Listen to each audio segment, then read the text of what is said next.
Okay, I'll just check that you guys can hear all right. Sounds like I need to do more. Okay, how's sound for you guys on this side? You okay for sound? The more? Okay, how's that? Is that better? A little bit more?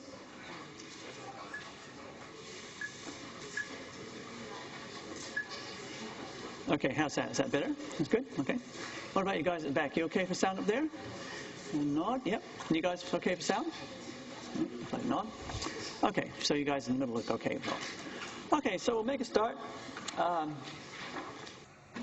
Today we should be able to finish this. Probably won't take the full lecture time. But anyway, I'll have a brief review of what we did last time, and then we'll progress on. So last time we completed looking at the expectation theory. And the expectation theory is comparatively simple. It's based on the idea that the long-term interest rates are simply geometric averages of the short-term rates. And the idea is quite attractive, makes a lot of sense, and so that is the basic theory that we base some of the other ones on.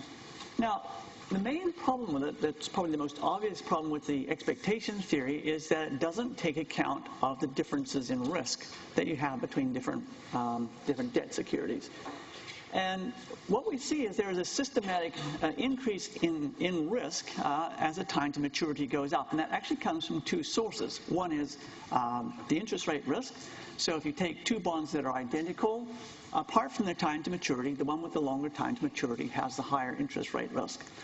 The other thing we see that's systematic with time to maturity is the liquidity risk. So what we see as the time to maturity goes up, even if everything else is equal, then the liquidity of that particular bond goes down. And when we translate that into a risk, what we see is there's a systematic increase in liquidity risk as time to maturity goes up. So putting those two things together, the interest rate risk systematically rises with time to maturity. Liquidity risk also systematically rises as time to maturity goes up. We need to take that into account and factor that into any model that we have of interest rates. And one of the main advantages of it is that it helps to explain the fact that the yield curve is upward sloping most of the time. So we have an ascending yield curve most of the time, but you can't really say that people expect that interest rates will rise in the future all the time. But if you conjecture that they expect no change at all, by the time you add on the liquidity premium, then you have an ascending yield curve. Then we looked at two others. There was the market segmentation theory. And the basic idea there is that you don't simply have one market for debt securities. There's actually a lot of different markets, and within these different parts of the market, you have both issuers and lenders or investors who will participate in that part of the market and in general won't move outside of it. So what we can have is that the short-term interest, both the securities being issued and the investors in the short end of the market may be a completely different set than you would see at the long end. And so that tends to split the thing up and can explain some of the times when we see little humps, like we see, say, a rise in the beginning, a drop, and then another rise. When you see something like that, something like the market segmentation theory helps to explain that because they are simply different markets. And we also can see quite naturally why some, say, take investors, for example, want to invest in a particular time to maturity. If you say take a life insurance company which has very long-term financial products that they're selling, then they tend to be very natural buyers of long-term securities to be able to meet that commitment. Similarly, at the short end, you take something like a general insurance company because they're selling their policy on an annual basis. They don't have a commitment beyond 1 year, and so they naturally want to invest in the short term because of the type of business that they're running. Now, the other one we looked at, the preferred habitat theory, is simply a relatively straightforward modification of the segmentation theory. And basically it says that it's unreasonable to expect these either issuers or investors to stay in their preferred area if there is sufficient reward to go somewhere else. And that either means going shorter or longer, depending on where you are. And so what they're saying is if the incentives go up, the reward goes up enough, then people will move out of where their preferred investment or issuing period is. And what this does, it does actually put your risks up. So if you think you're, say, a financial institution which has interest rate risk both on the asset side and the liability side of its balance sheet, and ideally we would like them to have matched durations, if you start changing, say, your investment side, then you're going to get a mismatch between the durations on both sides of your asset register and your liability register, and as soon as they get out of line, you start to expose yourself to higher risk. So the question there is for them, is the extra reward that is on offer, is it sufficient to offset the risks I'm going to be taking by changing my profile? So that's the basic idea of the preferred habitat theory. And then we were moved on into default risk, and so this is where we sort of ended up. So the basic idea with the default risk premium is that if you go outside government bonds, which government bonds are assumed to have no default risk, and you go into the corporate sector, then there's always a probability that you may end up not being paid, either not being paid your interest or not being paid back at all. Either way, that is some sort of default. And the idea is that you have to assess what is the probability of a default, what is it likely to cost me in a statistical sense, and then from that you work out how much additional interest rate you want when you invest. So this is where we were, basically at this point here, and we're starting to talk about the fact that they have these credit rating agencies, which they actually are financial institutions which go and they rate bond issues and other debt issues. And so they will give you a rating on it, and from that, most investors will look at that and be able to look at it and hopefully determine what the default risk premium should be. So this is the actual system that's in use. There's two major ones. There's Standard & Poor's, which is in this column, and Moody's. Now there's a third one, Fitch, but their rating system comes out exactly the same as, so Fitch will have ratings look exactly like a Standard & Poor's rating. So when you look down this thing, basically this is the best up here. Here's the top quality up at the top, and this you're going down and you're going to lower quality as you go down. And that means higher default risk. Now there is a legal definition that splits these things in two pieces. It's at this point here. And these ones above here are known as investment grade bonds.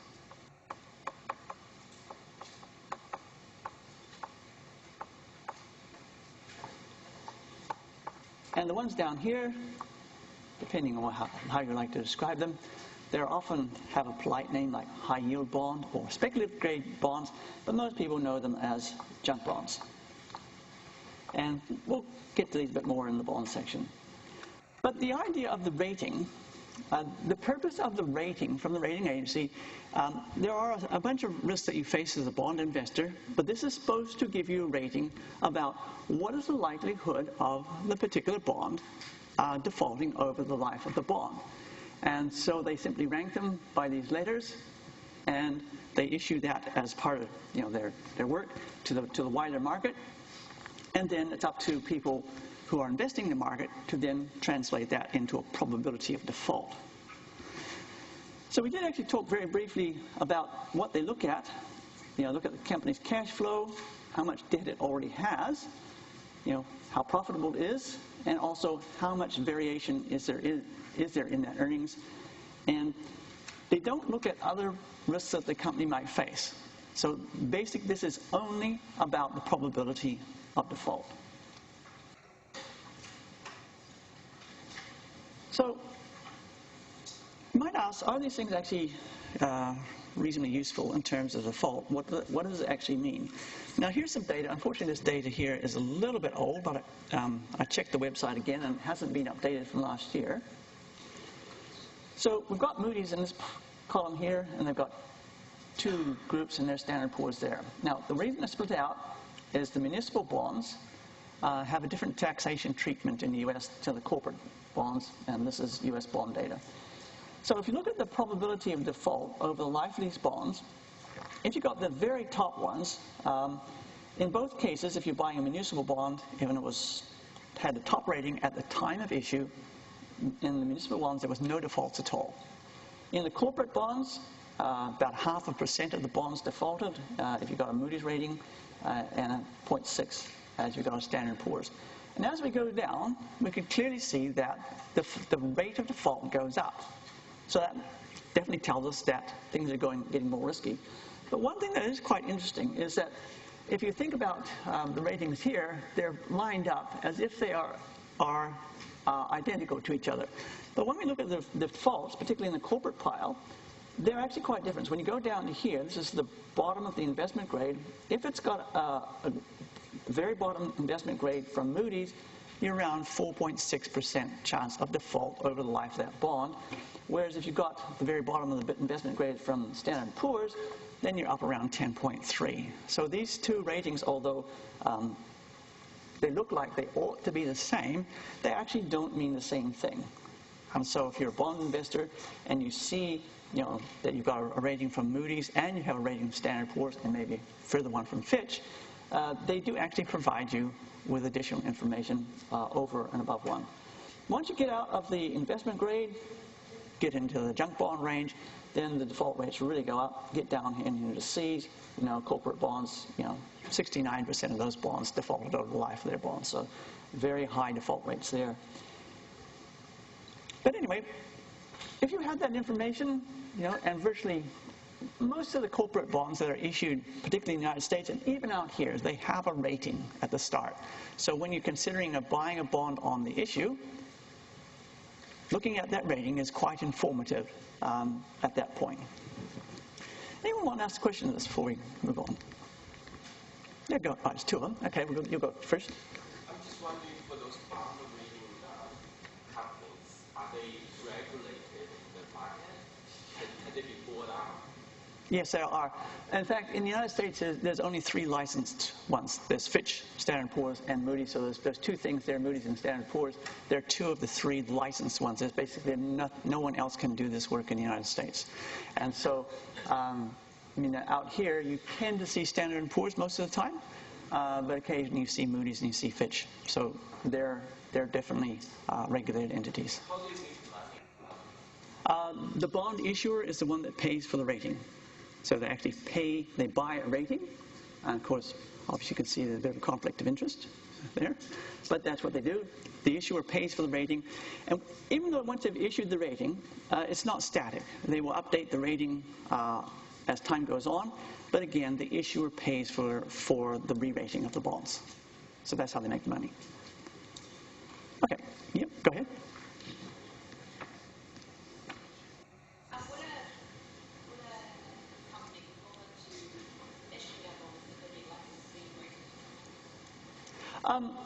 When we get to the bond section, the issuing of a junk bond, okay, this is one of the cases where when we see the introduction of a secondary market, the primary market takes off. So if you go back far enough, basically all bonds were investment-grade bonds when they were issued, and the junk bonds were basically, they call them fallen angels. So they've been good bonds in the past, fallen upon hard times, ended up down the junk rating. Now, when the secondary market for the junk bond was created, then there was a whole raft of new bonds actually being issued with junk bond ratings. And there was an entire new market developed because of the existence of the secondary market. So there's definitely now bonds, lots of bonds being issued with junk bond ratings. But if you go back far enough, they weren't issued hardly at all, simply because of a lack of secondary market. Okay, another question? Obviously, Standard & Poor's is supposed to be independent and is supposed to, create, issue ratings that don't have bias.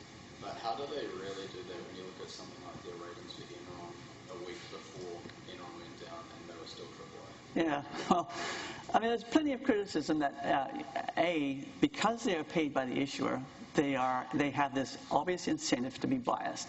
And the second thing there's long criticism about is that they are too slow to revise the ratings. Now, this makes an interesting point. There's an interesting point about could you get the information that there's something wrong? Could you get the information that there's something wrong? And this is an important point here. It says, It says, often the yield at which a security trade on the secondary market is a better indicator of default risk than the credit rating. Now, you think that those credit rating agencies get access to otherwise confidential financial information from these issuers. Why would that be true?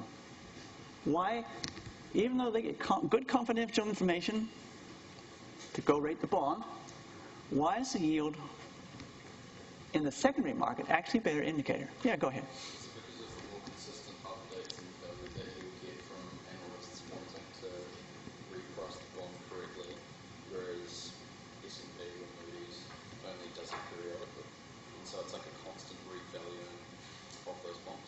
Yeah. So the key thing there is that in the market where they're trading, I mean, people who are trading those bonds are evaluating those bonds on a regular basis. They don't trade them without.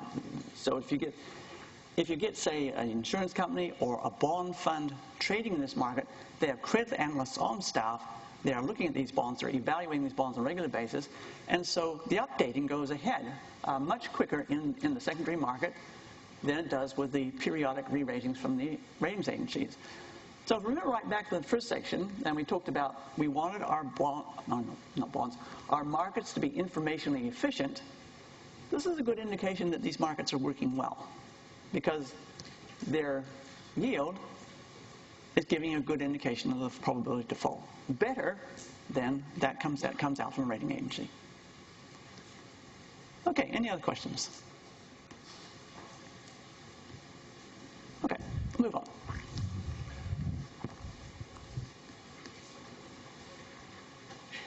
So these premiums, the risk premiums for the default, they're not constant. I showed you this graph yesterday, but I'll show it to you again. This is the difference. This is the difference between the BBB corporate bond and the U.S. Government bond for 5 years. So down here is 0.5%, up there is 2.5%, and basically what you see is this is a risk premium of the corporate bond because of the probability of default, and that risk premium is not constant. It rises and falls over time as the perception of what is likely to happen to that bond changes.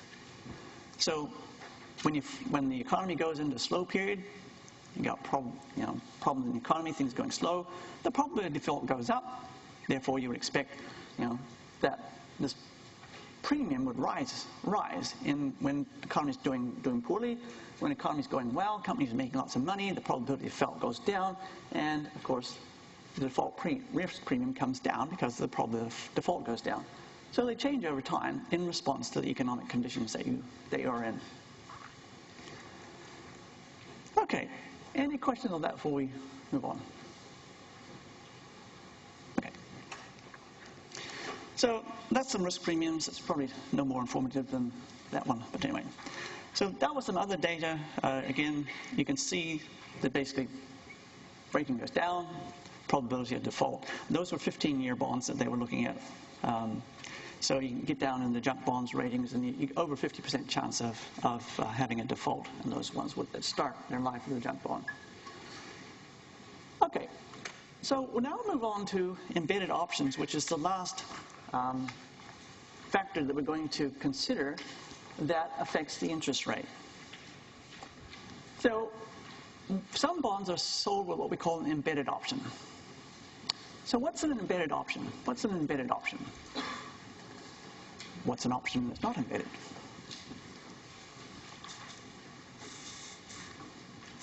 Yeah, go ahead. Basically, it's usually kind of like a subcontract to a security that gives the holder the right to buy or sell security in a certain time frame for a certain price. Okay, so it's the right to buy or sell at a set price, but one of the key points is there's no obligation to do it. There's no obligation Yeah. to do it. Yeah, no obligation to do it. So it gives you a right, but it does not give you not obligated. And there's several types. We'll look at them. Some are doing buying, some are doing selling. And when they're with a bond, one way of thinking about it is that you've actually got two securities stuck together. There's a bond, plain bond, and there's an option, and they're stuck together, and you can't take them apart. And so you've got two pieces in there. So what are the three main types that we've got? There are three main types of these things. Anyone come across any of them? Yeah, go ahead.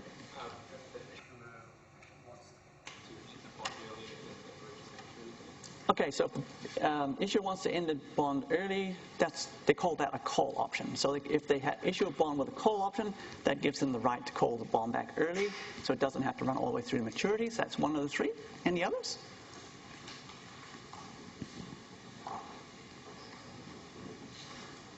Okay, the other two are called a put and a conversion. So we're going to look at the question of how on earth these things affect the yield on a bond. So let's see, there's a pin. Okay. So the call option, that gives the issuer the right to call the bond back or redeem the bond before maturity. So say a 10-year bond, if it has a call option in it, that permits the issuer to bring it back, to redeem it early before the 10 years is up. Now, the question is, the fact that it's in there, what is that going to do to the yield? What's that going to do to the yield, the fact that there's a call option built into it? Is it going to put the yield up, put the yield down, make no change? How many think it'll put the yield up? One? Okay, how many think put the yield down? One. Okay, no change? I won't ask who doesn't know. Kind of obvious. Okay, so let's think about what happens to our bond. Okay, so let's think about what's going to happen to a bond and see who is right. So here, we're going to put the bond pricing yield, bond pricing curve. So there's your yield, there's your dollars for your price. This is par here, and this one's going to be the call option. And so if we put in a regular bond pricing curve there, so this is a bond price with no option in it.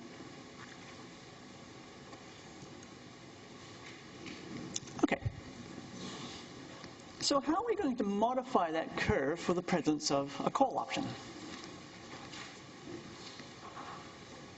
If there's a call option there, how is that going to change the shape of that curve?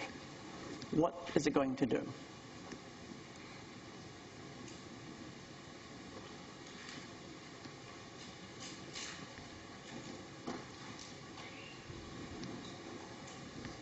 Might flip my thing over here.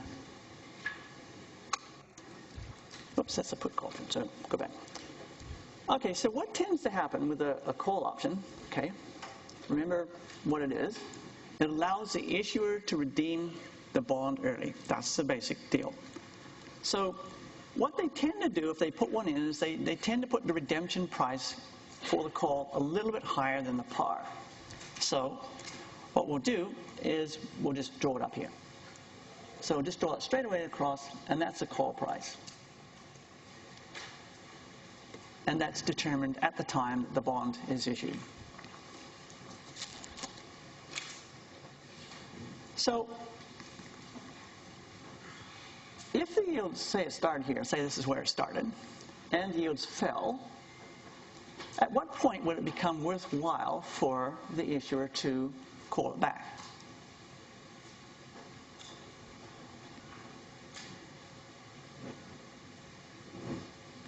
When does it become worthwhile calling it back?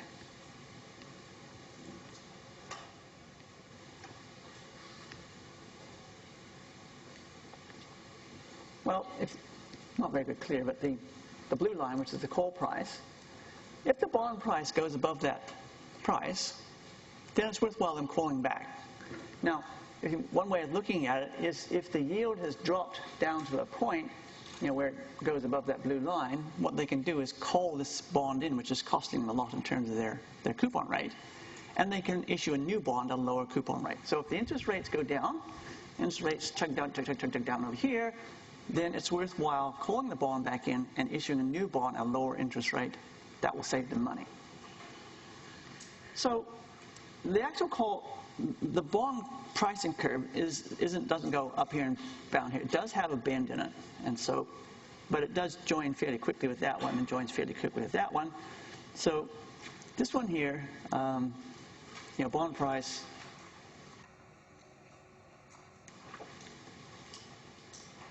with the call option. Okay, so up here, that's just normal. Down here, you get this bend in it, and it's basically you hit this maximum price. It will never go higher than the call price because the issuer can call it back at that. So if we're thinking about the risks that we're taking, if we think about this bit from here over, what's happened to our risk out in that period? From here over, what's happened to our risk given the fact that there's a call option there?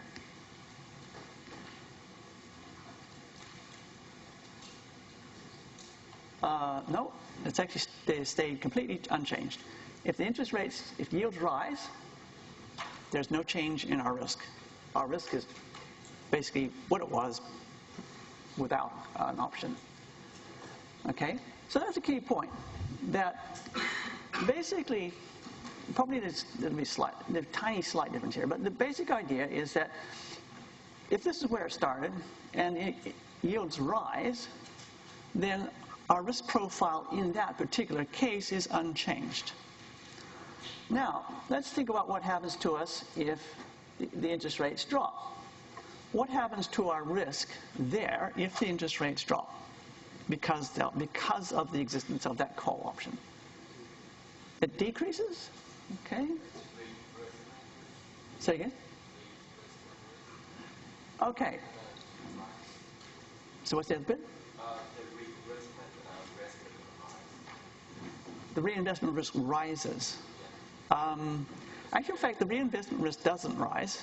Okay, you still have exactly the same problem that if the interest rates go down, your reinvestment risk, you have to reinvest at a lower rate. But that's unchanged from the other, if there was no call option. In both cases, the reinvestment risk doesn't change. But something very obviously does change there. The price. Yeah. So when you're thinking about it, two parts of the interest rate risk. If you go up, there's price risk, reinvestment risk. If you go up, basically the presence of the call option does nothing. If we go down, we still have the problem that we have to reinvest at a lower interest rate, but the good bit that we used to get, which was the capital gain, it's been cut off. So if you think of like the total risk of the bond, okay, going up, we didn't get any change, but going down, clearly we have extra risk because it's chopped off our good bit. You still have the problem of low interest rates on reinvestment, but the good bit, which was the capital gain, is being chopped off. So thinking of from the bond from a risk point of view, is this more or less risky than one with no option? More. Yeah, it's more risky. When you put the whole thing together, it's more risky. So we know more risk, basic idea, you push your interest rate up. And so when we talk about this call interest premium, if you look at it from a risk point of view, call interest premium here, it's simply because from an investor's point of view, these things are more risky.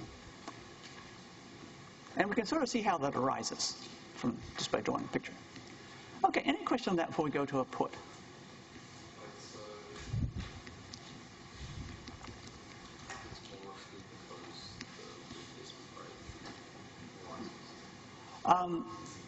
If the interest rate rises, there's no change in the risk on that part of it, but if you take the whole thing together, if you go down, the reinvestment risk is exactly the same, okay?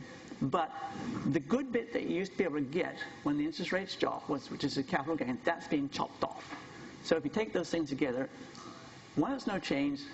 On the way down, the reinvestment risk hasn't changed, but what you've lost is your ability to make capital gain. So put all those things together, it's more risky than one without one.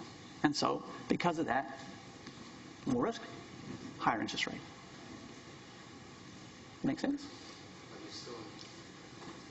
But what's lost because you purchased the option? So, There's a key question. Who owns that option? like, with the holds the bond. Actually, say it out. The issuer owns the option. Okay, they're stuck together, can't take them apart. But if you ask who owns the option, in the call option, it's the issuer who owns that option. And so that option, when you think about where did my value go, the issuer got it. Okay, and the only way they have to pay you for it is at the start, put the coupon rate up.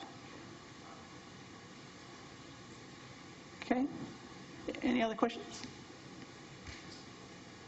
Okay, so we're going to go and we'll look at the same deal for a put option. So we'll go over a put option here. Switch my paper.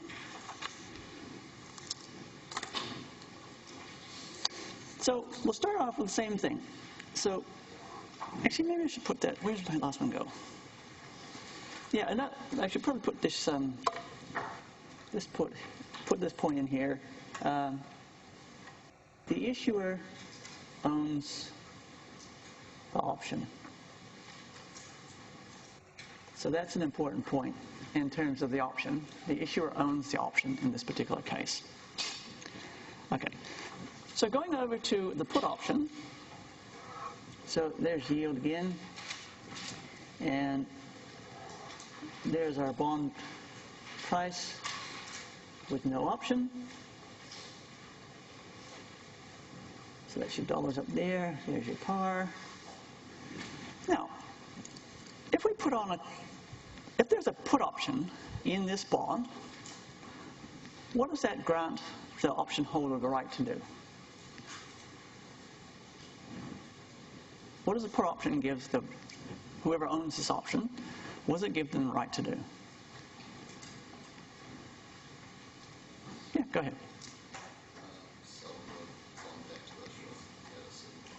Okay, so it allows them to require the issuer to take it back, or they sell it back to the issuer, and their price will be set at the time that the thing is issued.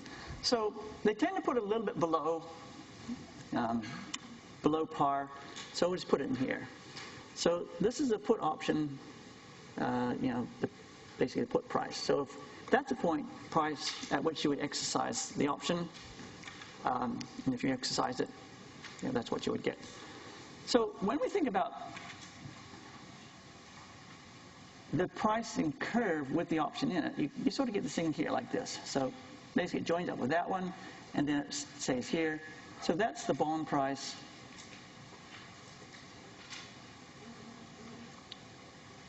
with the put option.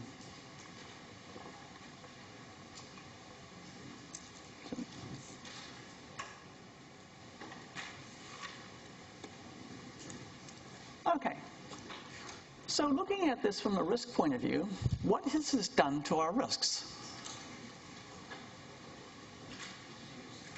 Reduced it overall, okay? So how has it reduced our risk overall?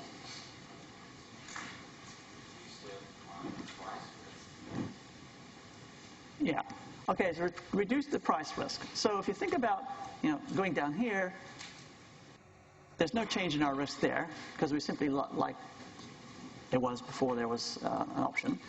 But if we're going up this way, the reinvestment risk part of it is unchanged because your company's going to pay it out, you're going to have to reinvest them. If it goes up in this part of the world, we know that's good for us because we can now reinvest at a higher rate. But what the put option does is cut off our capital loss. Okay? So it's cut off, the put option has cut off some of the bad stuff. So put it all together, the presence of a put option reduces the risk on this bond. If the risk goes down, what happens to our reward? Goes down too, yeah. Risk goes down, the amount of reward extra we can ask for goes down as well. So in this case, thinking of them being a bond and a option shoved together, who owns that option in this case? Who owns the option? The investor owns the option. So the other one, the call option, it was the issuer who owned the option. In this one, the bondholder owns the option.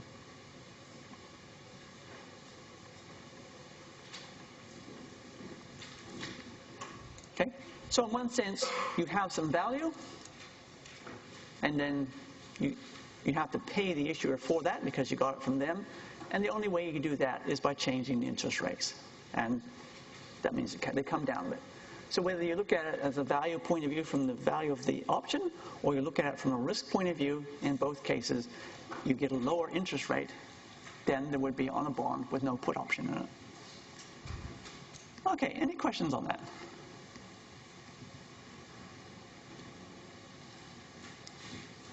Everybody's okay? Right. Move on. The other one's the conversion option, and these ones, they allow you to convert your security into something else. And the most common one is to be able to convert into common stock. And because if you think about how that option works, the bond holder is the person who owns the option. So it has some value to them, and that ends up with what we call the conversion yield discount. So basically, because that option has value, you own it. When you get the bond, that lowers your yield. The basic idea with these things, when you see one of these things issued, in almost all cases, the issuer does not intend that they would redeem the bond at the end of the life of the bond. The idea is that they're structured in such a way that if the company expands and grows as it plans to, then it will be worth your while converting it to common stock because of the extra return that you get. And so this is a way essentially of pre-selling their stock. They start out as a debt, but if things go well, as they plan, they don't repay that debt, people convert it to common stock, and the people who had those bonds will gain extra return because of that. So the idea with these things, in one sense, it's a way of conditionally pre-selling the common stock. That's the basic idea with these things from the issuer's point of view.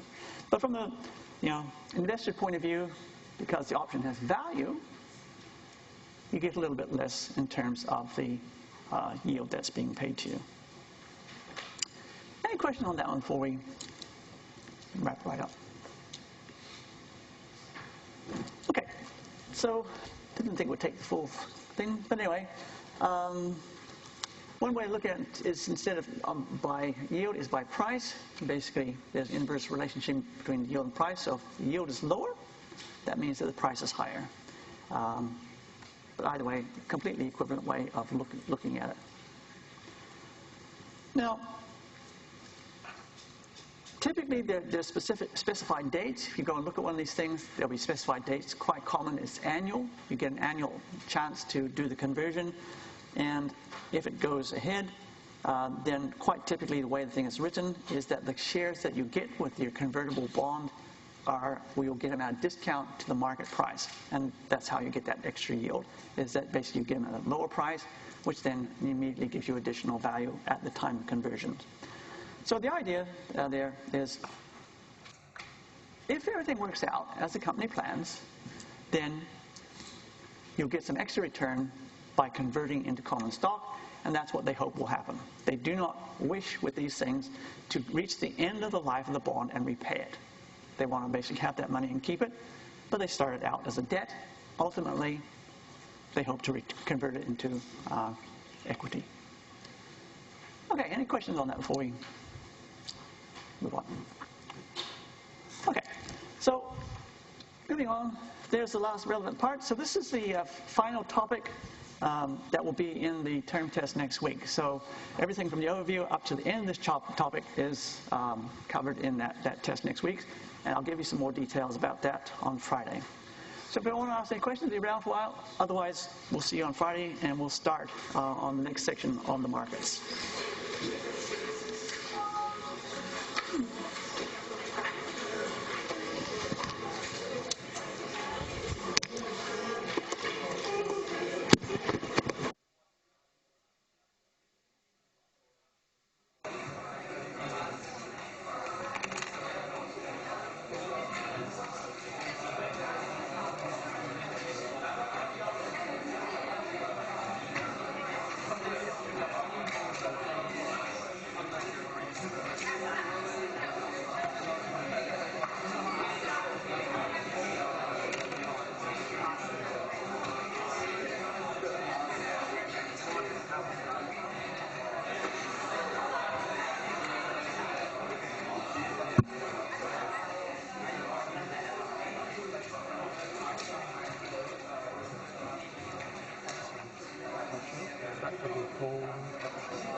keep going forward on the break.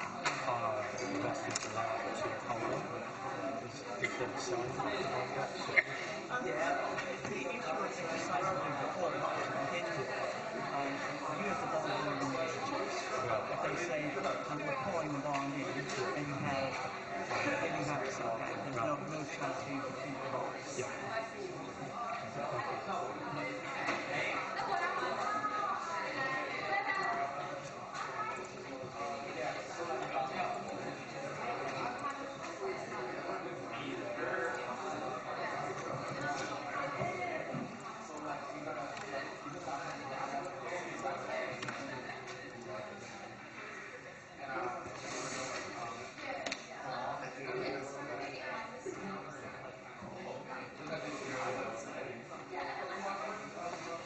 Hi, I'd just like to ask if will you be telling us some parts that we really need to focus on? Because there's just too many chapters and just reading the book. Well, if you look on Learn, there's a bunch of test papers from years behind in terms of the type of questions and whether that's past papers to practice with. And then there's also another set there with answers and stuff.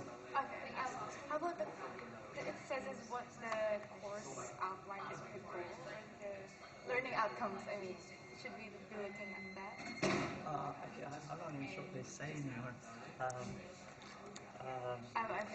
Yeah, so it's fine. Yeah, I mean, basically, at the moment, like, we're still sort of building out the picture, so the questions will be like and they won't be spread across multiple chapters. Some questions on essentially a chapter. At the moment, I mean, there's, in one sense, I understand there's a lot there. But if you look at the past exam papers about, never ask a question about what particular legislation governs what, and that sort of stuff. A lot of the detail really that, like, say, we've talked about, say, open market operations. I'm never going to ask about, they do it at 9:15 in the morning, we have 15 minutes, just blah, blah, blah, all that stuff. All that stuff. It would be about what are they doing by trading this one? What are they hoping to do? And this is what they use. They use these repos, they do this. How is that working to achieve their goal? And that's the sort of type of questions that you would be looking at, rather than what time of day they do their operations. Not into the detail, too much detail. The details. Conceptually, like, Microsoft, it's like, we'd say with these ones here, I mean, there's a whole course, both at third year and fourth year, on option and other derivative pricing. Yeah. And the mathematics of that is relatively complicated. But here, just by drawing pictures, we can get the idea of why our risk changes. And if we got the idea of, like, if our risk goes up, we want more interest. If our risk goes down, we get less. If we got those ideas in our head, then that's enough for this course. Like, if you say exactly how many dollars and cents this is, then that type of question gets addressed in the third year. Thank you. Yeah, thank you for that. Okay. Yeah, we'll see you Friday.